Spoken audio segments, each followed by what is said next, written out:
ದಾವಣಗೆರೆಯಲ್ಲಿ ಕಾಂಗ್ರೆಸ್ ಮುಖಂಡನ ಪುತ್ರ ರೌಡಿಸಂ ನಡೆಸಿದಂತಹ ವಿಚಾರಕ್ಕೆ ಸಂಬಂಧಪಟ್ಟಂತೆ ಸಿಪಿಐ ಗಾಯತ್ರಿಗೆ ಆವಾಜ್ ಹಾಕಿದ್ದವರು ನಿನ್ನೆ ಅರೆಸ್ಟ್ ಆಗಿದ್ದಾರೆ.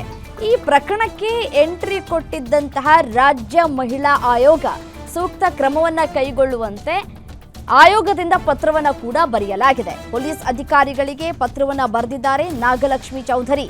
ದಾಂಧಲೆ ಮಾಡಿದ್ದ ಕೈ ಮುಖಂಡ ಅಯೂಬ್ ಪೈಲ್ವಾನ್ ಪುತ್ರರು ಆರೋಪಿಗಳ ವಿರುದ್ಧ ಕೂಡಲೇ ಕ್ರಮವನ್ನ ಕೈಗೊಂಡು ವರದಿಯನ್ನ ನೀಡುವಂತೆ ಸದ್ಯಕ್ಕೆ ಪತ್ರವನ್ನ ಬರೆಯಲಾಗಿದೆ.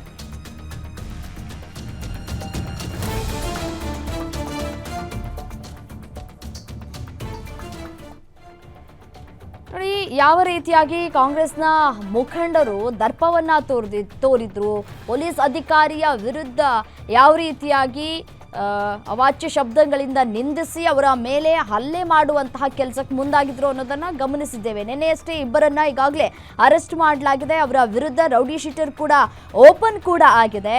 ಈ ಹಿನ್ನೆಲೆಯಲ್ಲಿ ಇದೀಗ ಅವರ ಇಬ್ಬರ ಮೇಲೆ ಸರಿಯಾದ ಕ್ರಮ ತೆಗೆದುಕೊಳ್ಬೇಕು, ಸರಿಯಾದ ಶಿಕ್ಷೆ ಆಗಬೇಕು ಅಂತ ಹೇಳಿ ಎಲ್ಲರೂ ಕೂಡ ಆಗ್ರಹಿಸ್ತಾ ಇದ್ದಾರೆ.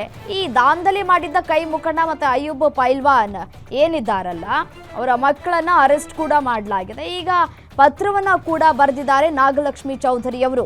ಪತ್ರವನ್ನ ಬರೆದು ಕೂಡಲೇ ಕ್ರಮವನ್ನ ಕೈಗೊಳ್ಳಬೇಕು ಅಂತ ಹೇಳಿ, ಕೈಗೊಂಡು ಮತ್ತೆ ವರದಿಯನ್ನ ನೀಡಬೇಕು ಅಂತ ಹೇಳಿ ಪತ್ರ ಬರೆದಿದ್ದಾರೆ.